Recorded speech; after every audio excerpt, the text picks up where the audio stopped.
Hello everyone.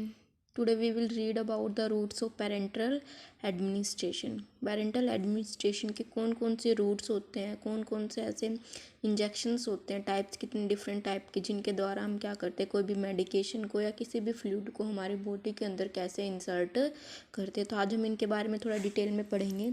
देखिए, parental root का मतलब क्या होता है, medication which are given by the injection या फिर इन्फ्यूजन। कोई भी दवाइयाँ जो क्या दे रहे हैं हम इंजेक्शन के द्वारा या फिर इन्फ्यूज़न के द्वारा हमारी बॉडी के अंदर क्या कर रहे हैं, डायरेक्टली इंसर्ट करते हैं, उसको हम क्या बोलते हैं, हमारा पेरेंटल रूट। पेरेंटल वर्ड मतलब एक ग्रीक वर्ड से लिया गया है। इसके अकॉर्डिंग इसका मीनिंग देखो, पैरा मतलब बिसाइड्स एंड ट्रोन मतलब इंटेस्टाइन। इंटेस्टाइन के अलावा कहीं पे भी हम क्या कर रहे हैं, मेडिकेशन को इंसर्ट कर रहे हैं, मेडिकेशन को इन्फ्यूज़ कर रहे हैं, वो हमारा क्या होता है, parental route. Administration drug other than the mouth और एलिमेंट्री कैनाल। ठीक है, माउथ के द्वारा या फिर डायरेक्ट एलिमेंट्री कैनाल के द्वारा हम बॉडी में कहीं पे भी हमारी टिश्यूज़ के अंदर, डर्मिस लेयर के अंदर, वेन्स के अंदर कहीं भी फ्लूइड को, मेडिकेशन को इंसर्ट करते हैं, उसको हम क्या बोलते हैं, हमारा पेरेंटल रूट। देखिए इसकी definition, it is the forcing of the fluid into the cavity.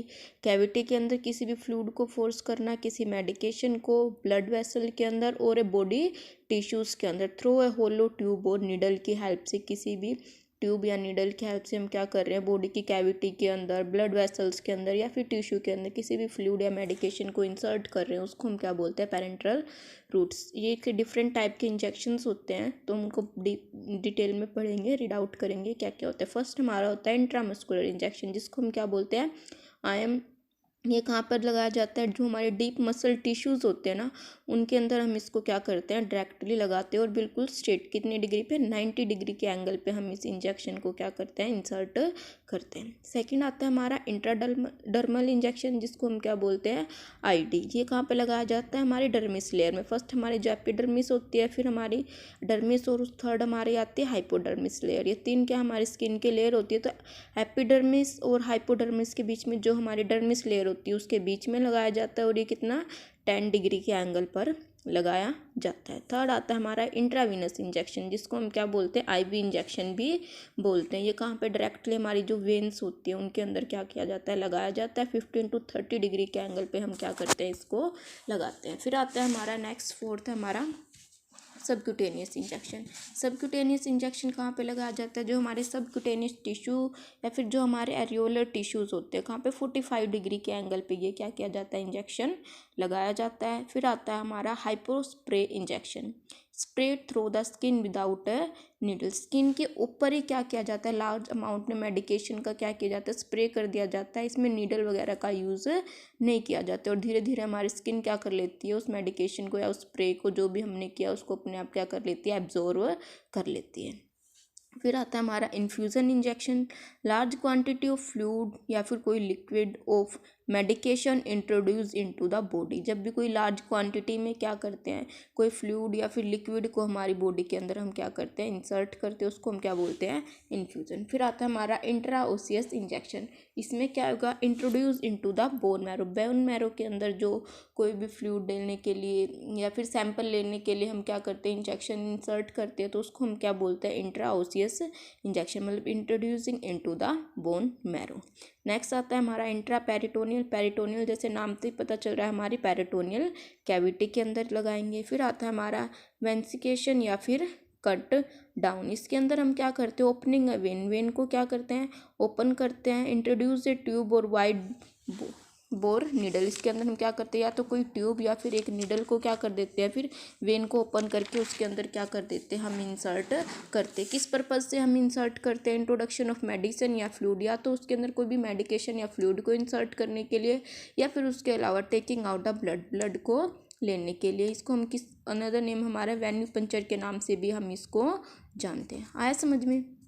क्या करते हैं हम हमारे इसके अंदर, जो हमारा वेंसी सेक्शन या फिर कट डाउन क्या करते हैं, वेन की क्या करते हैं, ओपनिंग करते हैं, उसके अंदर कोई भी ट्यूब या फिर क्या कर देते हैं, नीडल इंसर्ट करते हैं। किस पर्पज़ से, या तो मेडिकेशन या फ्लूइड को इंट्रोड्यूस करवाने के लिए, या फिर वहाँ से ब्लड सैंपल को लेने के लिए। अब आता है लास्ट हमारा इन्फ्यूज़न ट्रांसफ्यूज़न इंजेक्शन। इसमें हम क्या करते हैं, इंट्रोड्यूस करवाने के लिए प्लाज्मा या फिर WBC कहाँ पे, हमारी वेंस के अंदर या फिर आर्टरीज़ के अंदर। इन्फ्यूज़न मतलब ट्रांसमिट करवाने के लिए, किसी भी कोई चीज़ हमने एक पर्सन से ली है दूसरे के अंदर ट्रांसमिट करवाने, तो उसके लिए हम क्या करते हैं, ट्रांसफ्यूज़न इंजेक्शन का यूज़ करते थे। तो हमारे 11 टाइप के इंजेक्शंस थे जो हमने पढ़ लिए। अब आता है पर्पज़ ऑफ इंजेक्शन, कि कोई भी इंजेक्शन हम लगा रहे हैं उसका क्या उद्देश्य है। First, rapid and systematic effect of the drug. कोई भी ड्रग अगर हम क्या करें, बाय इंजेक्शन दे रहे हैं, तो ये क्या करेगी, रैपिड, जल्दी से, सिस्टमेटिक, जहाँ पे इसको जाके इफेक्ट करना है ना वहीं पे जाके क्या करेगी, अपना इफेक्ट शो करेगी। फिर आता है provide needed effect when the client is unconscious. अगर पेशेंट अनकॉन्शियस है तो भी क्या करेगी, जितना उसको इफेक्ट होना चाहिए ना ड्रग्स का, वो क्या करेगी, उसको प्रोवाइड करेगी। Restore blood volume by replacing the fluid. हम इंजेक्शन के द्वारा दे रहे हैं तो पेशेंट को फ्लूइड भी दे रहे हैं, तो फ्लूइड उसका रिप्लेस करके, फ्लूइड इलेक्ट्रोलाइट बैलेंस को मेंटेन करके क्या करती है, ब्लड वॉल्यूम को भी क्या करती है, रिस्टोर करने में, फिर से मेंटेन करने में क्या करती है, पर्सन की हेल्प करती है। Given nourishment when not possible to take orally. कोई पेशेंट है, पर्सन है, ओरली कुछ नरिशमेंट नहीं ले पा रहा है, तो वो क्या कर सकते हैं, हम फ्लूइड की हेल्प से, इन्फ्यूज़न की हेल्प से पेशेंट को क्या कर सकते हैं, नरिशमेंट प्रोवाइड कर सकते हैं। फिर आता है to obtain a local effect of at the site of the injection. जहाँ पे हमारे इंजेक्शन दिए हैं वहाँ पे हमें क्या करने के लिए, लोकल इफेक्ट भी हमें वहाँ पर क्या मिल जाता है।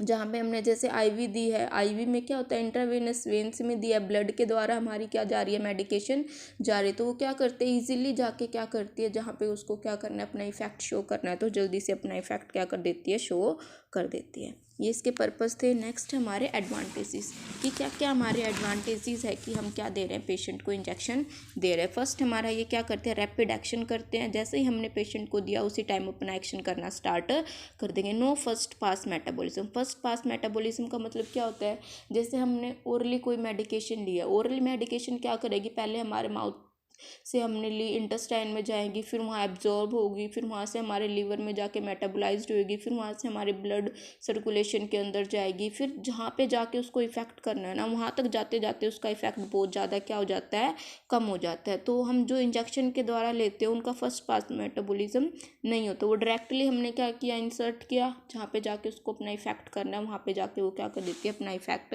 शो कर देती है। सुटेबल फॉर अनकॉन्शियस पेशेंट है उनके लिए भी सुटेबल होता है, ये बेनिफिशियल होता है। High bioavailability. बायोअवेलेबिलिटी का मतलब कि जितना अमाउंट में हमने इसको इंट्रोड्यूस किया है, मतलब जितना हमें इफेक्ट चाहिए ना उतना ही ज़्यादा ही क्या करती है, इफेक्ट शो करती है as compare to oral medication. Oral medication तो क्या करती है, अपना इफेक्ट इतने हमारे जहाँ पे जाना है, पहले इंटेस्टाइन में, फिर हमारे लीवर में जाएगी, फिर ब्लड में, तो क्या कर देती है, अपने इफेक्ट को कम कर देती है।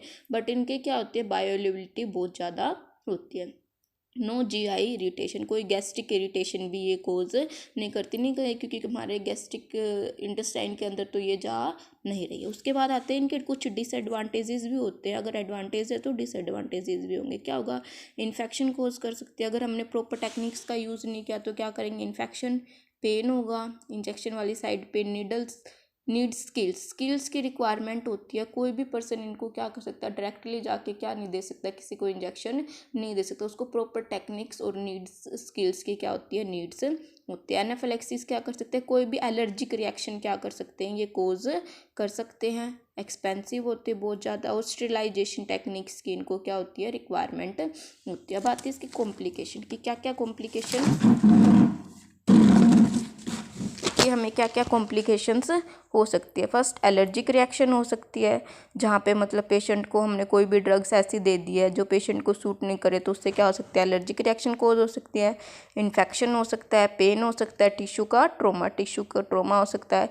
एक ही टिश्यू पे हम क्या कर रहे हैं, बार बार इंजेक्शन लगा रहे हैं या कोई भी नीडल पंचर कर रहे हैं, तो उसमें क्या हो सकता है, टिश्यू का ट्रोमा हो सकता है। ठीक है। एयर एम्बोलिज्म, हमने कोई इंजेक्शन दिया है, उसके अंदर बहुत ज़्यादा एयर फील थी, हमने उस एयर को बाहर नहीं निकाला है, वो वेन्स के द्वारा कहाँ चली गई, उसके ब्लड के अंदर, वहाँ पे क्या बना देगी, वो एयर का एम्बोलिज्म। एम्बोलिज्म एक मूविंग क्लॉट होता है जो जाके कहीं भी क्या कर सकता है, वेन्स वगैरह के अंदर ऑब्स्ट्रक्शन कर सकता है, ब्लड फ्लो को क्या कर सकता है, रोक सकता है। ओवरडोज हो सकती है पेशेंट को, या फिर अंडरडोज भी हो सकती है। नेक्स्ट हमारा आता है equipment selection for the injection. दो चीज़ें नीडेड होती है हमें मेनली, हमें सिरिंज और नीडल्स की। किसी भी पर्सन को हम इंजेक्शन देने जा रहे हैं तो किस साइज़ की सिरिंज होनी चाहिए और कैसी नीडल होनी चाहिए। तो इनको हम कल tomorrow we will discuss about this two topics.